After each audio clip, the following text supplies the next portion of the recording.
What's going on, TNN Jamie Show Nation? It is Monday night. It's December 22nd, 2025, the last TNN J-Man Show episode before Christmas for 2025.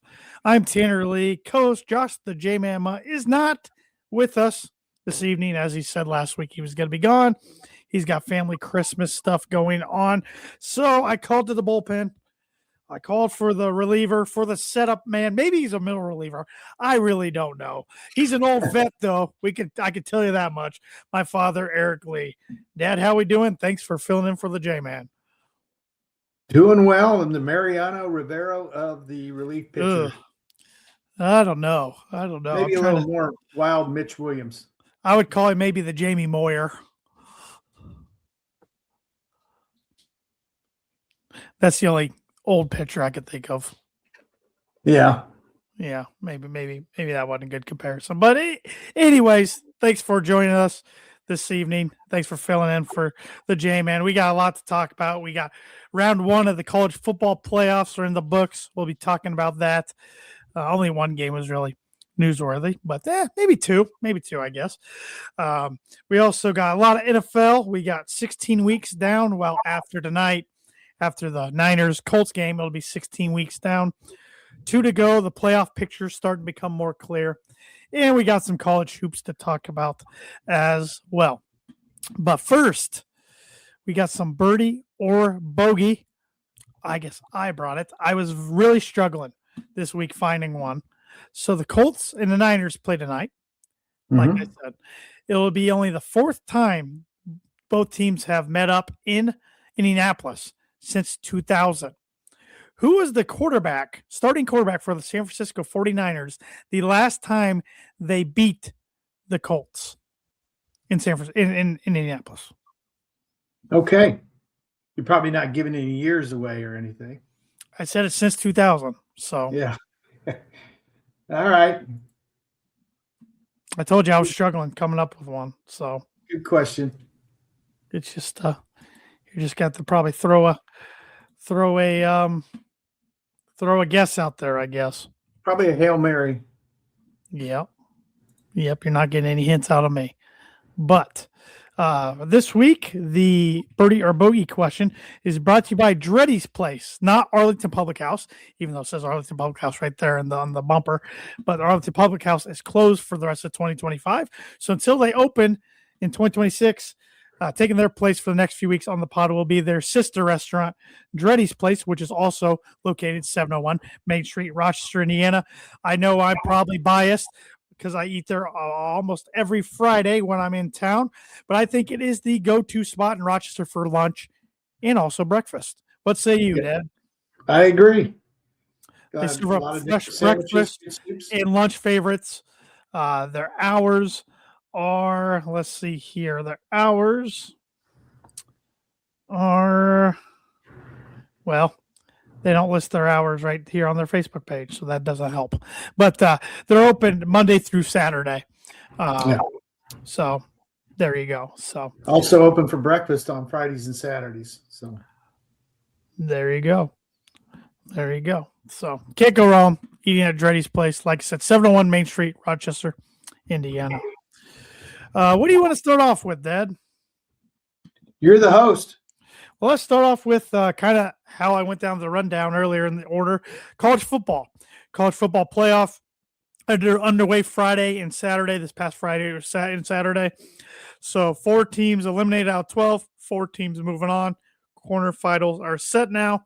Friday night, we saw Alabama going to Norman, Oklahoma, finding themselves down in a 17-0 deficit, only to come back and win 34-24. Yeah, really big win for Alabama. They can't run the football, which is a big concern if you're an Alabama fan, but they still got some athletes there. They still got the Joes. So impressive win. I thought Oklahoma would handle it, but quite frankly, it was what, 34-7 the last 40 minutes of the game. So Alabama dominated. Well, now Oklahoma falls to 0-5 all time in the college football playoff. But Alabama, they're down 17-0, and social media is going crazy. Kalen DeBoer should better just take that Michigan job. Yeah. And Notre Dame fans were having fun with it, saying, "Oh, look at Alabama." Everybody went pretty silent pretty quickly, though. They sure did. Yeah. Yeah, I didn't give Alabama much of a shot after the way they got pounded at Georgia. I did. Week. I mean, I know they're playing an SEC team in Oklahoma, but that was Georgia, who Alabama had already beaten. So Georgia's fired up to get revenge on them, and I still think Georgia and Ohio State, in my opinion, are right there for most talented team in the country.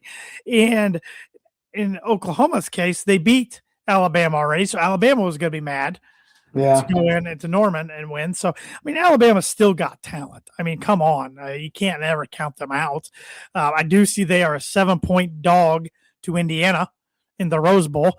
That whole sentence right there, I never thought I'd be saying in my lifetime. Indiana Rose Bowl against Alabama and as a favorite, but here we are. Yeah, it'll probably be probably the fastest team Indiana will have played this year, although Oregon's got some good speed. But, Alabama's probably a little better in the trenches than Oregon. So should be a good game. I would slightly favor Indiana too. But, last year Oregon came into the tournament ranked number 1, undefeated, just won the Big Ten and just got clobbered in the Rose Bowl. The bye week could hurt you. Yeah. But it could maybe help you too. Am I right? In last year, all the teams that had to win their way into the second round, didn't at least 3 of them win their way into the third round as well, if not all 4? Notre Dame went clear to the championship. Ohio State beat Tennessee, then Oregon. Texas beat Clemson, then Arizona State. Yeah. And Penn State beat Boise State, then somebody. So there's a little precedence there that the teams that actually had to play won the second round games. So, who did Penn State play? Because Notre Dame beat Indiana, Georgia, then Penn State. Yep, Penn State beat Boise State, and then who else had the bye last year?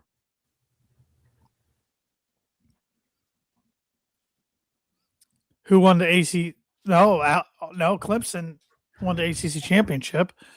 Well, and SMU went down to Penn State, didn't they? So did they play Boise and SMU? That doesn't sound right. I'm going to look it up. I'm looking it up. This is embarrassing that we can't remember this.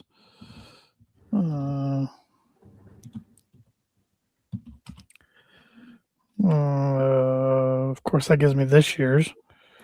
Let's see, last year's. No, they beat SMU, then Boise State. Boise State got a bye. Okay. Boise State was a 3 seed. That's right. They changed the rules from this year so that the non-Power 5 didn't necessarily get a bye. Which they didn't this year, but they got 2 non-Power 5, 2 G5 schools in, which in those games we saw Mississippi beat Tulane 41-10 and Oregon beat James Madison 51-34, which to James Madison's credit, even though I think Oregon took the foot off the gas, that was closer than Tennessee was to Ohio State last year. Right. Yeah. I thought Oregon probably had the best route because you figured they were going to win easy, but I'm sure the second half didn't please their coach. They lost the second half 28-17. They're up 34-6 at half. And like you said, I don't know if they psychologically just put their foot off the gas or, but I know the quarterback threw a couple picks and I'm sure James Madison was fairly happy, put 34 up against Oregon. So probably the biggest takeaway was the first game on Saturday that saw Miami, Florida going into Kyle Field down at College Station, Texas, and beat Texas A&M 10-3.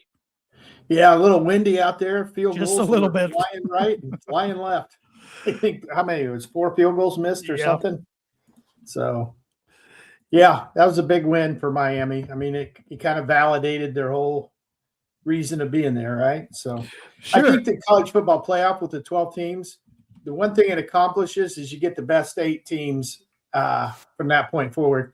Because if you really think about it, whoever's 9, 10, 11, 12, probably not going to win the college football playoffs, right? So it accomplishes its goal of finding the 8 best teams. And in this case, number 9 and number 10 won their games. So, obviously they're better than the 7 and 8 teams.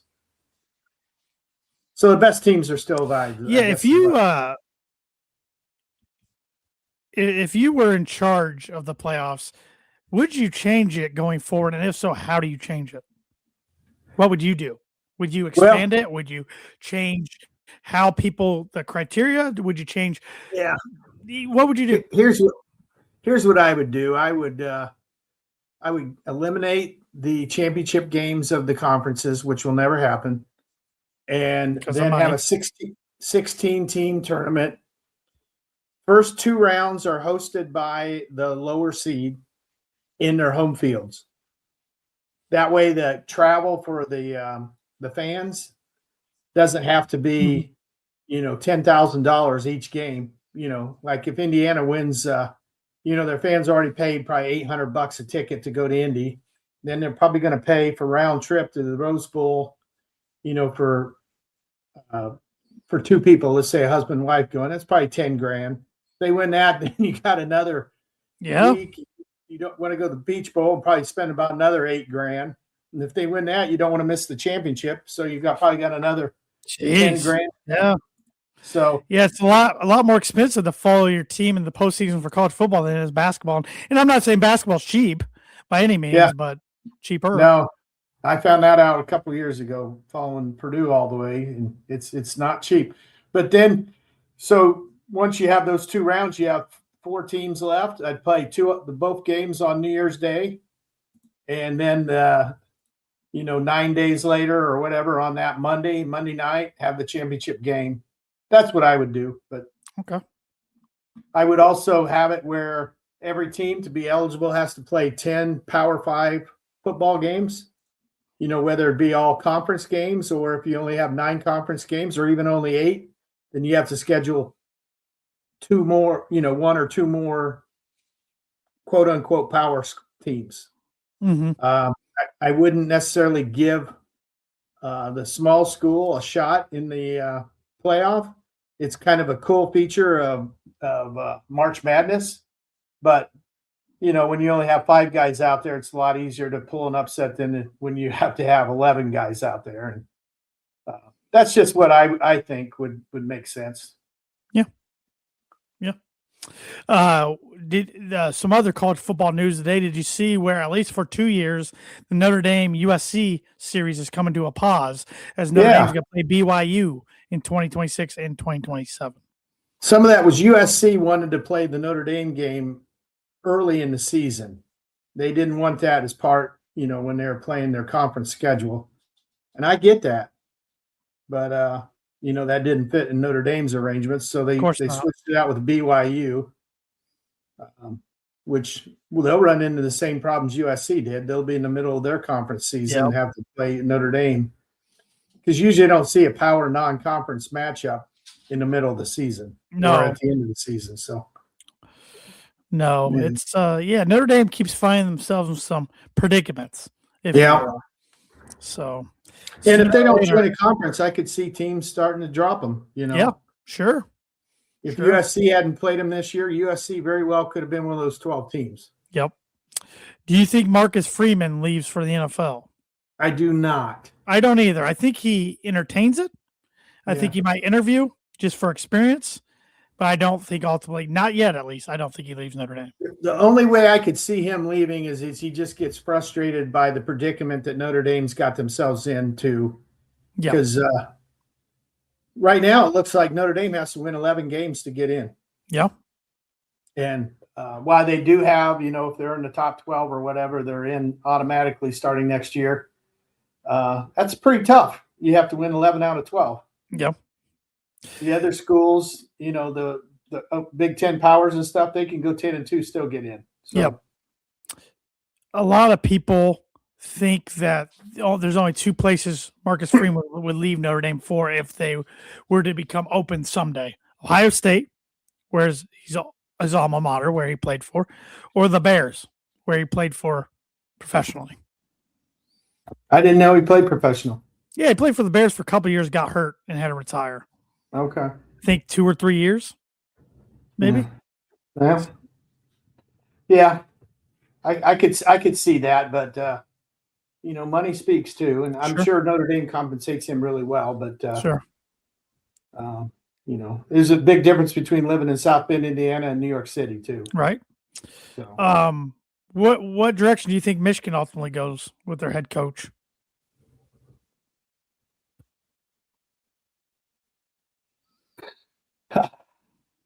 I have a gut feeling maybe Jeff Brom takes that. I don't think that'd be Michigan's first choice. I don't even know if Michigan fans would be happy with that. I don't think they would.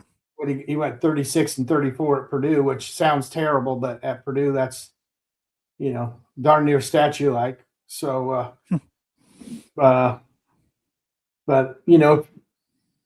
we'll see. They'd probably love to get a big name. I just don't know who that would be. Yeah, they'll throw a lot of money at somebody. Yeah. If he did get from within the college ranks, and let's say a Marcus Freeman or something went up there, then you'd have all kinds of different. And the domino effect starts again. Yeah. And right now, you're already beyond. You got signing day, what? Just after January 2nd or something? January 2nd is where the portal opens. Yeah. So guys can announce their intentions right now, but it doesn't open up to January 2nd is when Wild Wild West starts, free agency starts. Yeah. Well, they better get it done in a hurry.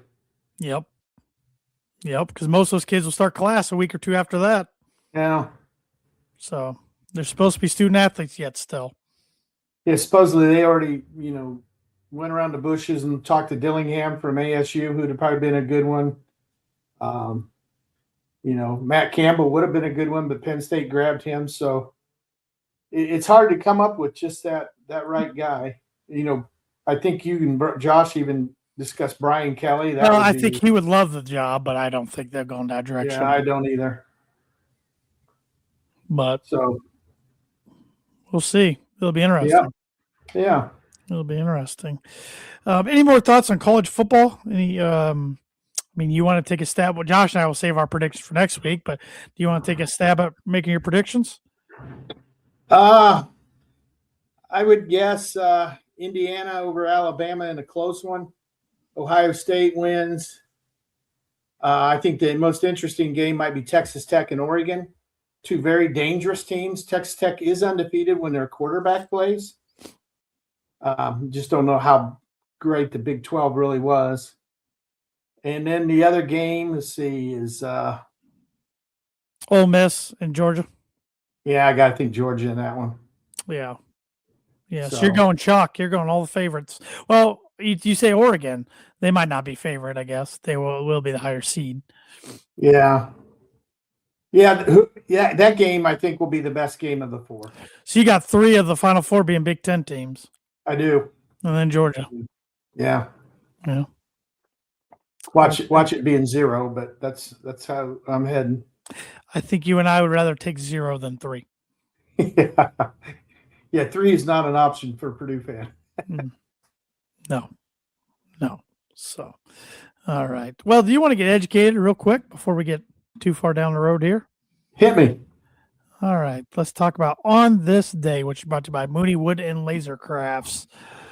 On this day in 1894, the Amateur Golf Association of the United States was formed in New York City, be later renamed to the United States Golf Association, USGA. That's still known today. Okay. On this day in 1942, who was the first pick in the NFL draft by the Pittsburgh Steelers? 1942. Yeah. Jay Berwanger. Good guess. Better than I had. Bill Dudley of the University of Virginia. Ever heard of him? Okay. No. Me neither. I figured you might have heard of him at least. I'm not quite that old.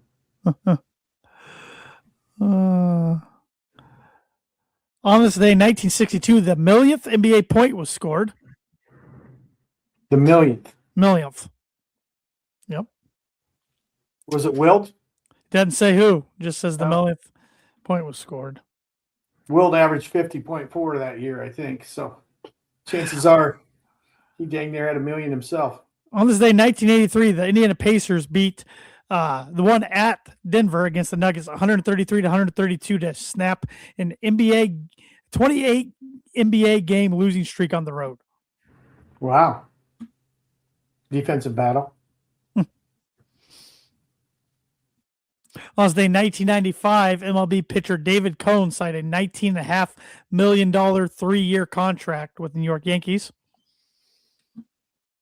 Pocket change now. Yeah.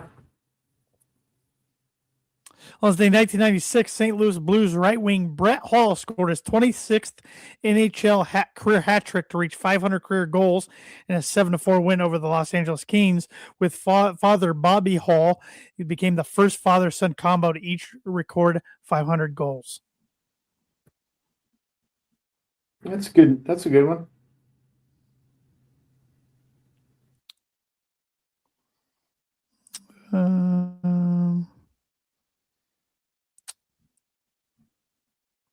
I remember when this happened. On this day in 2003, the New York Knicks hired Isaiah Thomas as president of basketball operations. Yeah, that'll go good. That did not go good at all. On this day in 2019, New Orleans Saints wide receiver Michael Thomas set an NFL record for most catches in the season was 144 as the Saints beat the Titans 38-28. Broke a 17-year-old record held by Marvin Harrison. Is that still a record or has that been broke? I know it says record, but I don't know. I don't know off the top of my head. I saw something today where those two hooked up whenever Breeze threw to him, 85% of the time it was completion. The second highest rate since that time is Drake May to Stephon Diggs. Wow. This year. Yeah. Helped him last night in that Sure comeback did. win over the Ravens. And on this day in 2020, Caitlin Clark registered her first triple-double at Iowa with 13 points, 13 rebounds, and 10 assists against the Western Illinois Leathernecks. The Leathernecks. Yeah, I threw that part in there. It just said Western Illinois, but I know they're the Leathernecks. So, and on this day's segment is brought to you by, like it has been every single episode of the Tan and J-Man Show in 2025, by Mooney Wood and Laser Crafts. Mooney Wood and Laser Crafts is a veteran-owned and operated woodcraft shop based out of Texas with Indiana grassroots. They provide 100% hand-cut custom designs that fit your needs, and their pieces are a great addition to any home, office, or man cave. You can see some of their recently completed projects by visiting them at Mooney Wood Laser Crafts on Instagram and on Facebook. And if you let them know the Tan and J-Man Show sent you, you get 15% off your first order. Like I said, it's definitely too late now to get your order in for Christmas, saying we're on December 22nd now. But you got plenty of time in 2026 to get your order in for whatever occasion it might be. So Thad makes Good great deal. stuff. Go check out his website, mooneywoodlasercrafts.com. Tumblers, patches, stickers, tons of different wood items. So go check them out. Won't be There you disappointed.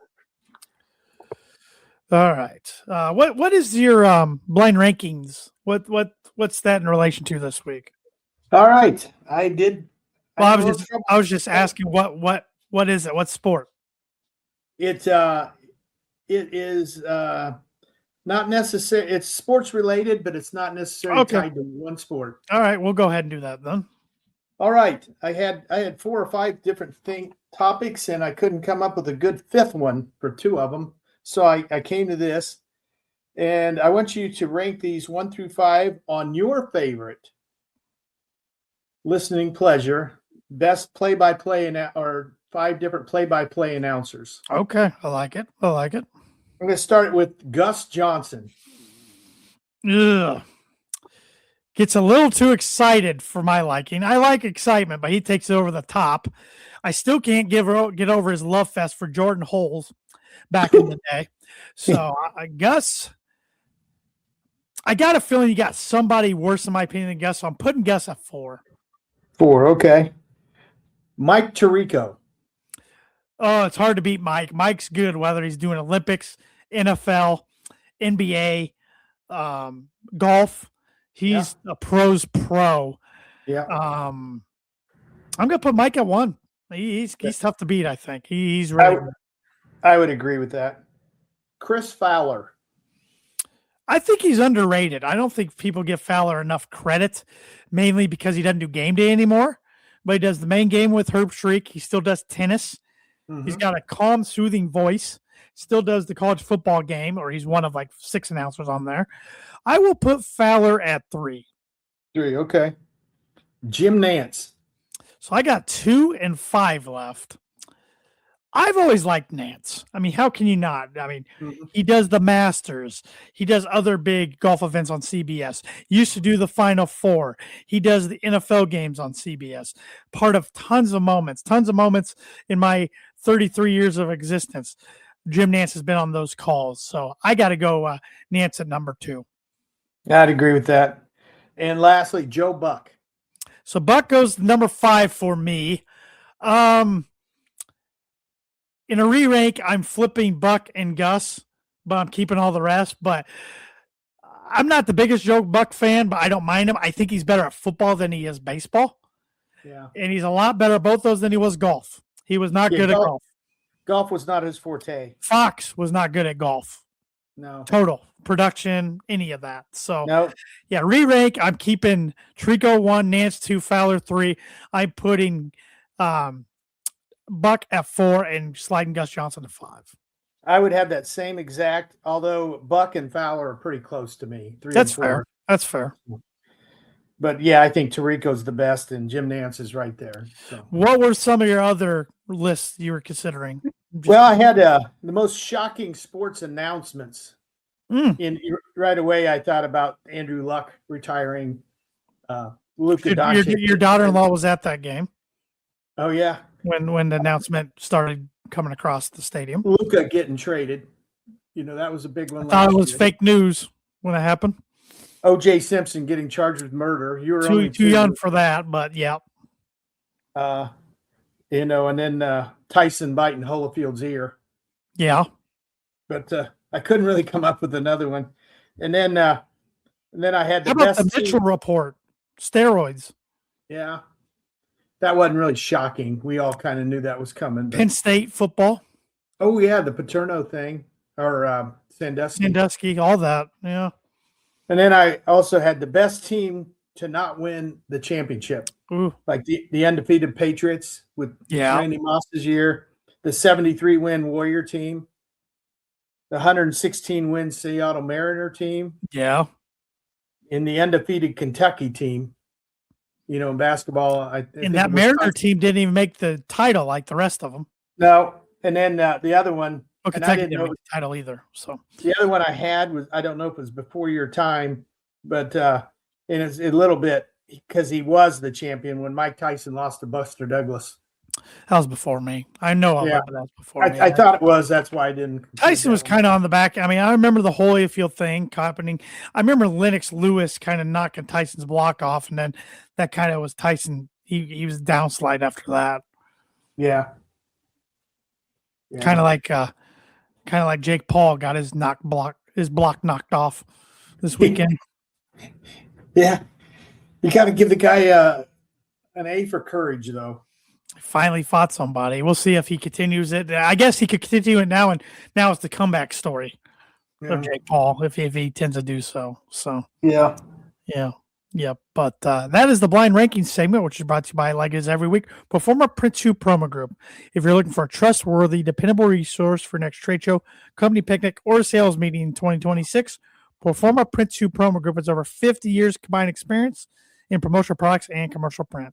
They strive for fast and efficient response to all your print needs, so you need to look no further. Let them be your one-source print and promotional company today by giving Barbara Van Weinsberg a call at 574-210-3815. All right. Do you want to talk some college hoops? Sure. Yeah, so last week's one of those interesting years in college hoops where not much goes on during the week because most schools are in finals week. And then you have some pretty good matchups over the weekend. Yeah. Yeah, our favorite school did very well this week, beat Auburn by 28, a team that just crushed Purdue last year. It was only 18, but I think it was 28-30. Oh, they could have beat Purdue by 30 plus if they wanted to last year. So I know that a couple of the guys on the team, when they asked them prior to the year what game they wanted, they both TKR and Braden both said Auburn. So, very impressive because some years it doesn't go so well for them down in Indianapolis. Purdue's won the last 8 meetings against SEC opponents. Yeah, I see my Matt's now at 16-6 against SEC teams. Tennessee's a lot of that. They kind of own Tennessee over the years. Yep. So, in Alabama recently, and Alabama 3 years in a row. Yeah, it's true. They haven't really played Kentucky. And Matt's beat Alabama 2 other times. Yeah. So a lot of that's Alabama. Yeah, and I think playing a couple SEC teams does you good as the season goes on because that typically is a very athletic conference, particularly those 2 teams from Alabama. They're very fast. And so, Purdue, as a fan, they had a nice 12-game stretch. They beat played 4 top 25 teams, won 3 of them, got crushed in the other. Thought their preseason was going to be a little more difficult. I didn't anticipate Marquette and Memphis both being down because those 4 plus Marquette and Memphis and then Akron were all NCAA teams last year. So they went 6-1 against the 7 teams that played in the NCAA tournament last year. And even Oakland is probably projected to go in the tournament this year from their conference. So had a nice slate of games. It's hard to say you're disappointed at 11-1. I guess the reason you're kind of disappointed is the amount you got beat by. And at home. At home, yeah.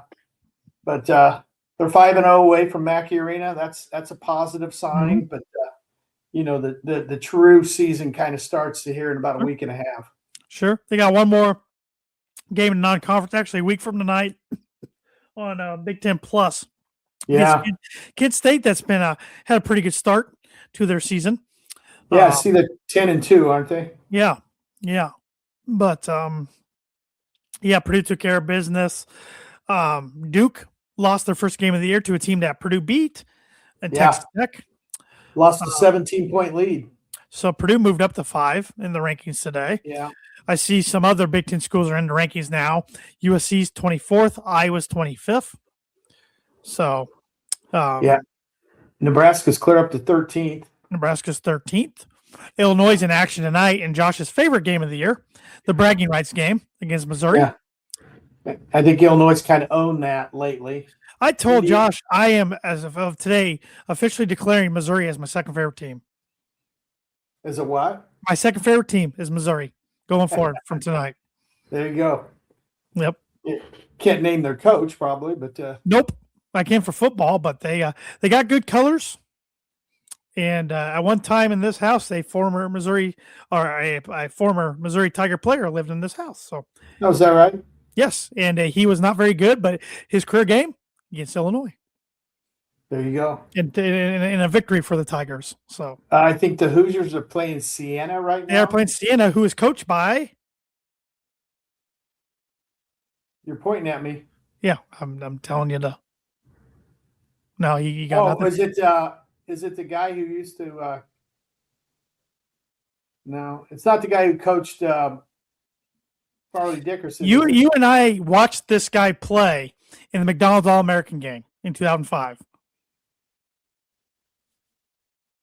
No, we didn't. That was after him. Never mind. That was his predecessor played in that game. But you will remember this guy, Jerry McNamara, Syracuse. Oh, we watched Devendorf play at McDonald's. But Gary McNamara is the head coach of Siena. I did not know that. Yes, he probably runs that Syracuse zone then. That probably, 1, 2, yeah, probably. So, I don't think there's too many big basketball games this week, given it's Christmas week. No. Christmas Day is dominated by not only the NBA but also the NFL now, with 3 games this year. 2 being on Netflix, 1 being on Amazon Prime. So, when we talk about the NFL, we can go into those a little bit. But Indiana right now, 18 minutes left, up 49-23. Wow. Central Michigan plays at Wisconsin tonight. Illinois, Missouri.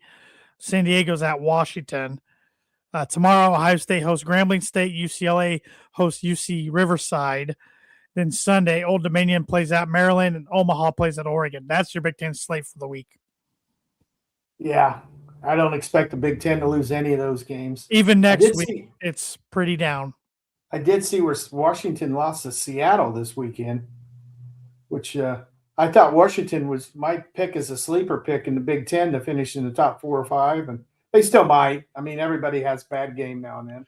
I didn't realize that Purdue opens full-time Big Ten season. I knew we were at Wisconsin. I didn't realize it's next Saturday night, 8:00 on Fox. January 3rd, yeah. Yep. All right. And then they have 3 home games in a row. They have a weird schedule this year. They have 3 games in a row at home, and then they have a 6 out of 8 on the road. So, yep. As you and Josh kind of alluded to, they took some of the teams they thought would be the top contenders and threw them a couple easier bones in December.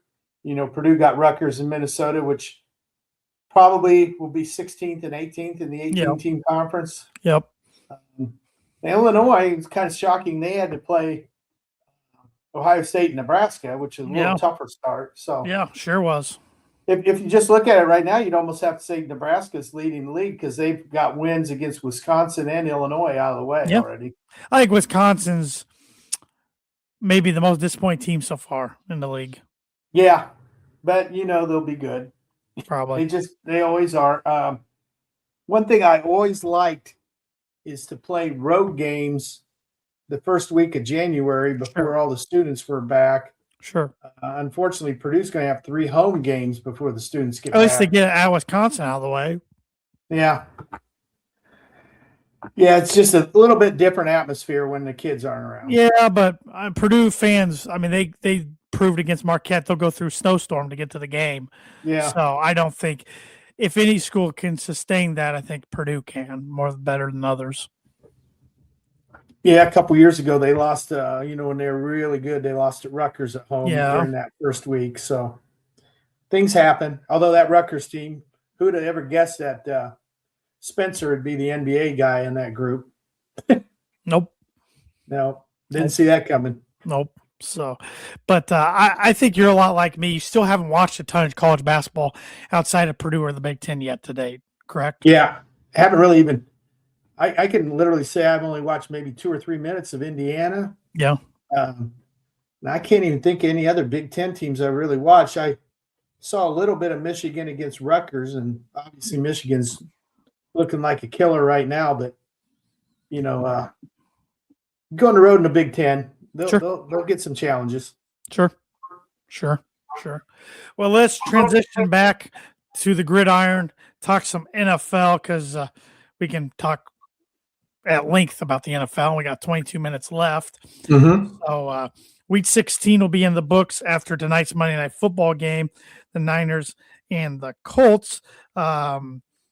So 3 winners, 3 losers. I'll let you start. Who's your first winner of week 16? Well, I'm going to have to say it's Jacksonville Jaguars. Yeah. I know that's not going to be popular with you, but they looked really good. And Trevor Lawrence is playing by far the best football he's played in his NFL career. He's taking care of the football right now, too. He wasn't even close to turning it over yesterday. No, and he made a couple big-time throws. And runs, some big-time runs. And he's huge. Yeah. And he's fast. I mean, finally that potential's starting to show. And by the way, one of my pet peeves this year is everybody's saying how I even heard it today called a down year in the NFL. It's just because of the names with the records. Right. It's not if Kansas City was the AFC West team at 12-3, and Buffalo was the AFC East team at 12-3. They'd be saying, "Oh, it's going to be an outstanding." It's time for some new blood and some new meat. And we're getting it. I mean, it looks like Baltimore and Detroit are out. They're not mathematically eliminated. Baltimore might get a huge break on Saturday because Jordan Love probably going to be tough for him to pass concussion protocol. And then I heard Malik Willis, who played great, is also banged up. Well, So they so is might be. Lamar, though. Pardon me? Lamar's banged up, too.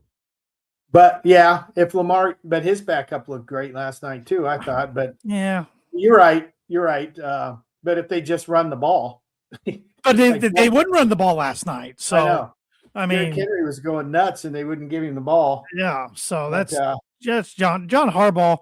I don't think he's in jeopardy of losing his job, but I don't I know. think I think he is.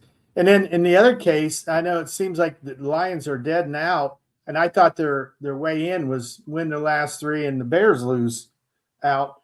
But right now, let's say the Packers can't play their first two. They had a ton of other injuries. Let's say they lose to Baltimore and Detroit wins over Miami. Then the last game, Green Bay has to win, or they don't even Detroit make the plays playoffs. Minnesota. Yeah, Detroit and plays Minnesota, not has Miami. won 3 in a row. I was correcting you. You said Miami. You said Detroit plays Miami. They play Minnesota. Okay. I was correcting you. Miami plays Tampa Bay. Okay, that's right. That's right. I knew somebody that had to have that win. Because J.J. McCarthy didn't practice today for Minnesota. Yeah. So, but long story, your first winner's Jacksonville. Yep. Okay. All right. Well, my first winner is Seattle Seahawks. Big time win over the Rams. Seems like forever ago on Thursday night. In overtime, they score, they go for two, they get it. Controversial backwards or maybe not backwards pass that their player just nonchalantly picks up the ball in the end zone. But yeah, I mean, right now, Seattle's the 1 seed in the NFC. So yeah, nobody's talking about them. Yeah, and I'm probably as guilty as anybody. I'm not sold on them at all. But you are what your record says. That's what Bill Parcells always said. Yep. So who's your number 2 winner? I guess it'd be the Chicago Bears. They got thoroughly outplayed for 58 minutes and had a tremendous last 2 minutes and won in overtime on one of the probably top 5 plays of the year, that pass from Williams to Moore. I mean, he was well guarded, and that was pretty incredible. Yeah, if Green Bay just gets the onside kick, they win, but guy couldn't hold on to it. And last year the Bears found ways to lose, and this year they're finding ways to win. I think they blocked a field goal to beat the dang Las Vegas Raiders earlier in the year. And yeah, you're right. But once again, you are what your record says. I think they're a year ahead of schedule right now. Yep. Caleb he makes plays when they have to have them. He's not the prettiest quarterback to watch. He misses a lot of wide open guys. But I think there's 3 teams that have sophomore quarterbacks that are ahead of schedule. The Bears, Broncos, and Patriots are all a year ahead of schedule, I would say. And they all have the luxury of paying the quarterback less right now. Yeah. That's one of the ways you can either have a superstar quarterback or have a team that's stacked because you're not having to pay your quarterback, millions and millions of dollars. Well, Denver's still playing millions and millions of dollars till after this year to get Russell Wilson off the books. People forget that. Yeah. So, they still have a pretty darn good roster. Even with but what I'm saying is they'll have even more money to spend free agency next year. Yeah. New England spent the most this year, and it shows. Sure. They got banged up last night pretty good, though, too. Yep. So my second winner is Carolina Panthers, 23-20 victory over Tampa Bay. Take sole place for now, at least, of the NFC South. Tampa Bay earlier this year, Baker was playing some MVP football, but I can honestly say after a hot start, he's been one of the most, at least inconsistent, if not one of the worst starting quarterbacks in the league. Yeah. Yeah, he was the probably about week 6, he was the MVP favorite. It was crazy that last interception because I watched a lot of that game. I thought Tampa Bay was the better team the whole time. And, he throws it one way and Evans turns and goes the other way. It's an easy interception, game over. You know? Yep. It just seemed like, especially the way people kick now, they were going to get at least a field goal out of that. I don't think either of those teams can even win a playoff game, but somebody's got to win that division. So yeah, good on the because Panthers. right now the winner of that division would have to play either the Rams. The Niners, or because I think the Niners control their own Isn't that right? If they win out, they're going to be the number 1 seed. You might be right. They have at Indy tonight. They have Chicago home next Sunday night. And then I think they wrap up with Seattle. Do Seattle. Wow. Now, this week, Carolina has to go to Seattle. Yes. And Tampa Bay plays Miami. So let's just say Miami. Yeah, but with Quinn Ewers. Yeah, so Miami's done. They shut it down yesterday. So I'm anticipating Tampa probably winning and Seattle winning. Yeah. Which I think makes that last week probably the Sunday night game. Probably. Carolina and Tampa, and I think the winner goes. Unless the Broncos Chargers both win this week, that might be Sunday night because they might have for the AFC West, especially if the Patriots somehow lose, which they won't, that'd be for the AFC West and the number 1 seed. Yeah, that would make even more. They'd rather have the Broncos than the Chargers. I think. But I would rather it be Carolina and Tampa Bay. But the Broncos are in the playoffs. Yes, they locked a spot. And say they beat the Chiefs and the Texans beat the Chargers, then the Broncos lock up the West. But they can't lock up the 1 seed until the last week now by losing. Now, they could. If they win and both, if the Chargers and the Chargers and the Patriots both lose, I think they would. I don't think it matters what Jacksonville does because they're a game behind. I don't know. Just win both games. Yeah, the Broncos control their own destiny. Yes, they do. That was the only good thing coming out of yesterday. Mm-hmm. Who's your last winner? Well, I'm going to go off the beaten path a little bit and say the New Orleans Saints. Yeah, they're hot. Hot. And their quarterback looks good. Yeah, he's finding himself a little bit. Yeah. I'm going to say the Pittsburgh Steelers, even if they got lucky with an OPI call, even though it was the right call. Good win for them at Detroit, and they're starting to click at the right time. I still don't know if they can win the AFC, but they're dangerous. Yeah. Well, they got lucky, but, they're Boswell, the best kicker, clanks one from 36 yards. That would have set them up pretty good. And, they got a couple penalties, and next thing you know, Detroit's down on the 1. I heard a stat that Mike Tomlin has never lost a game when up by let me see. Now I got to find it. Double digits in the fourth quarter, right? Double digits in the fourth quarter. Never lost once. That's pretty amazing because just look at Baltimore. I think they've lost 18 in the last 5 years when they've been up by 10 points in the second half. So, that's crazy. Well, let's flip it. 3 losers. You being the guest, I'll let you start again. Okay, a loser.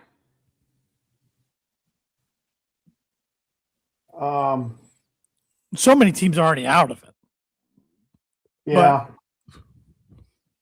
I'm trying to come up because there's quite a few games where the quote-unquote elite teams did not play well this week, and the quote-unquote sucky teams did, Right. Heck, even the Raiders gave Houston all they wanted. But which Raider fans shouldn't want to win. This Raider-Giant matchup coming up, now they're picking 1 and 2. I know. Remember all that Jackson Dart hype? That's went away pretty fast. Yeah. Yeah, I think they're trying to protect the kid. Probably. And not let him throw so he doesn't get concussions. Probably. Because I think he's proven to be pretty good. But, yeah, this last game, they really put the handcuffs on him. Losers. I'm going to go with Arizona Cardinals, who looked like they were going to be pretty good at the beginning of the year. They just stink. And I know they lost some people. I hate seeing a coach get fired quickly, but I think Gannon's done there. Yeah. I'm putting the Dolphins as a loser. I thought they might come out with some fire. A new quarterback yesterday, Quinn Ewers, 45-21. And it sounds like Mike McDaniel's going to keep his job, but I'm kind of with Josh on this one. Why? Yeah. Why? They're just going to run it back again with the same group? Well, if you're going to get a new GM, he probably wants to bring in his own guy. Yeah. So, yeah, my second loser, I'm just going to go on a total season disaster is the Washington Commanders. Which was predictable. My goodness, are they awful? Yeah. um. Uh, I'll kind of do the same and say the Cowboys. Overhyped every year, tons of talent. I know they have a first-year head coach, and they just same old every year. Yeah. Failed expectations. The Chargers have had, even though they're winning, have had trouble on offense for the past 3 weeks, and they look like the 2000 Rams yesterday against the Cowboys. I know the Cowboys defense is anything but good, but yeah. Well, and then the third one, Kansas City Chiefs. Yeah. Man, I still don't know the quarterback's name that came in or who will be playing Thursday night against the Broncos. I still don't know who it is. Yeah. It could be Travis Kelce's last home game, right? I would say there's a good, actually, this will be Tanner's book at prediction of the week.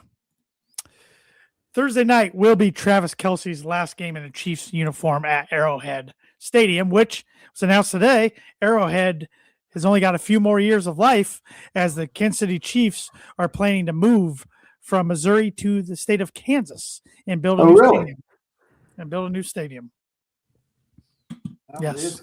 It is close to the border. Every single team starting to get new stadiums. Oh. And I bet you more than not, most of them have retractable roofs because they all want Super Bowls. Yeah, but Kansas City's, I'm sick and tired of watching them in the playoffs and stuff, but they're almost unwatchable right now. Yeah. Yeah. Well, I'm going to watch them Thursday night, but that will be the least watched game because it's on Prime and not Netflix.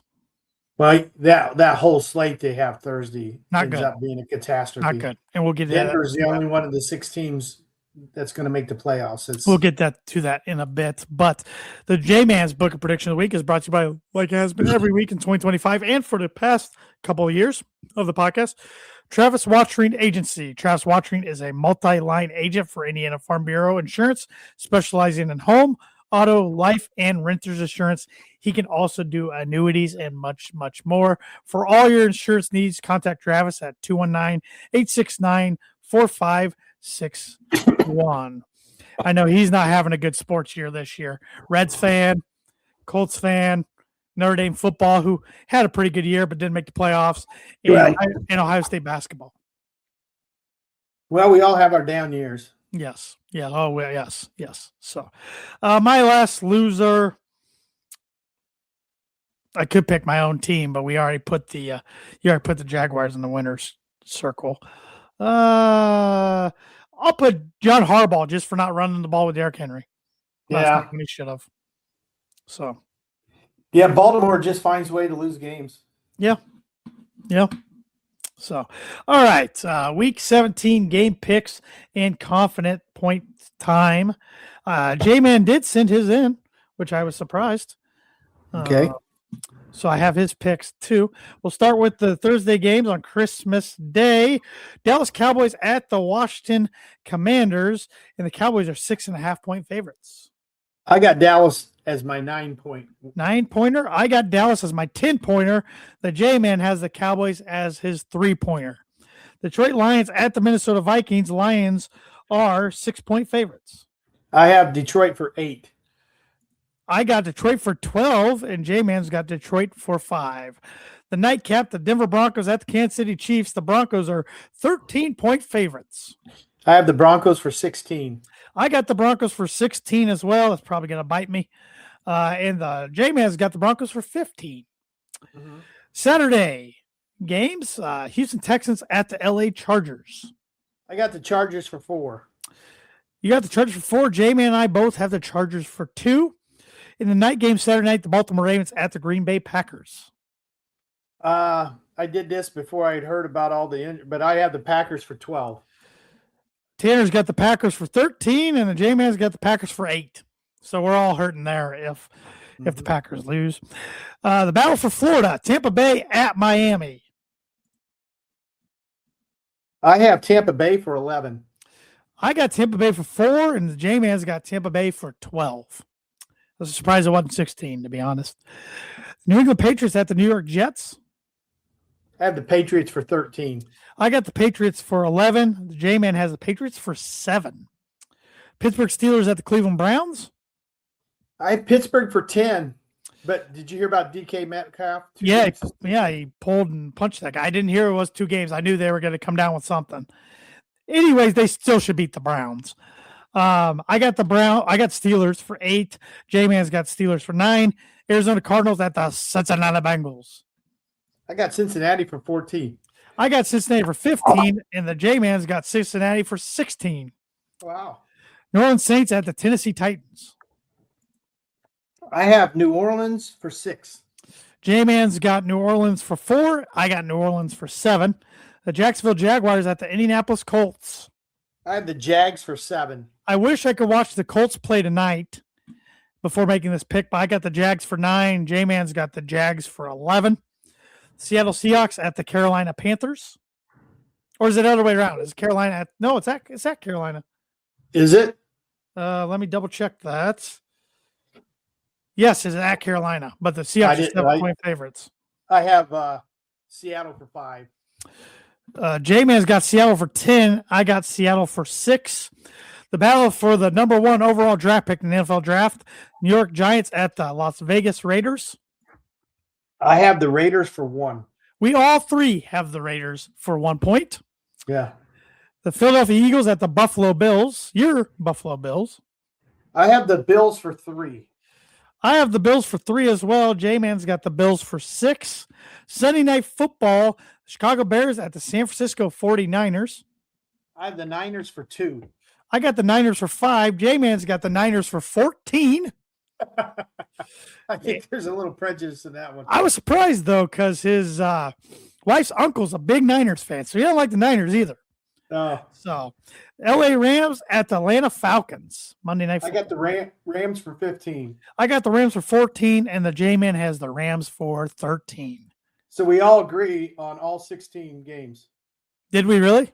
Yeah. Wow. Yeah, that tells you something, I guess. And I would think the Raiders and the Giants is the hardest one to pick. But Max Crosby plays I think the Chargers-Texans is a tough one to pick, too. Yeah.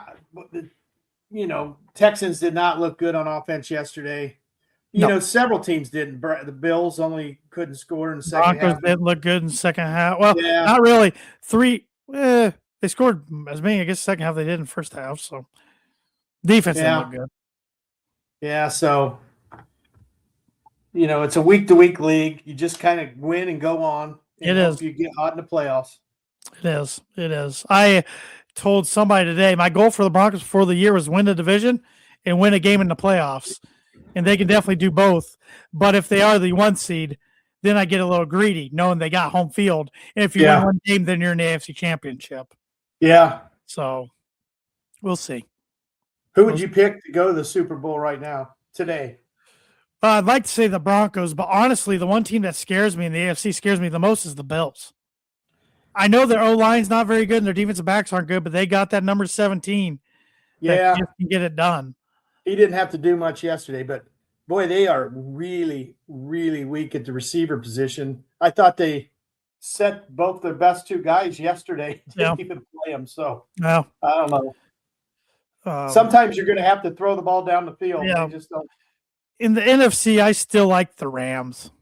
I would say I do too. But here's the Super Bowl they don't want to see. They don't want to see Jacksonville versus Seattle. No. Or Jacksonville versus Carolina. Oh my gosh, I just can't even see that ever happening. Well, yeah, but you're in it, you got a chance, type of thing. Yeah. So, all right, back to the birdie or bogey, and I got to tweak the question a little bit. I said the last time they won in Indianapolis, it's the last time they beat the Colts at all. I have 2 thoughts. So they've played. Let me. 1, 2, 3, 4, 5. They've played 6 times since 2000. Who was the quarterback the last time the Niners beat the Colts at all? I'm just going to go with my first guess, and I quite frankly can't remember if he played in the 90s or the early 2000s. Jeff Garcia. You got a birdie. Jeff Garcia played both the 90s and 2000s. Last time the Niners beat the Colts, 40-21. It was in Indianapolis. November 25th, 2001. Okay. My And other Ron- wild guess was going to be Elvis Gerback. I didn't know he played for the Niners. So. Just 1 year he played with it. Well, you only play most of the I know they got that wrinkle now where you play a random NFC team every year, but you only play each other usually as NFC every 40 years. So they don't play too often. Right. But the Colts have had their number. Did you see? I have one other quick pro football note. Did you see that the Patriots this year, the teams they beat, the winning percentage is the worst since 1999? Yep. So I still don't know if they're good or not. I think they're pretty good. You got to play who's on your schedule. I thought Drake May was awful yesterday for 2.5 quarters, and then awesome the last quarter and a half.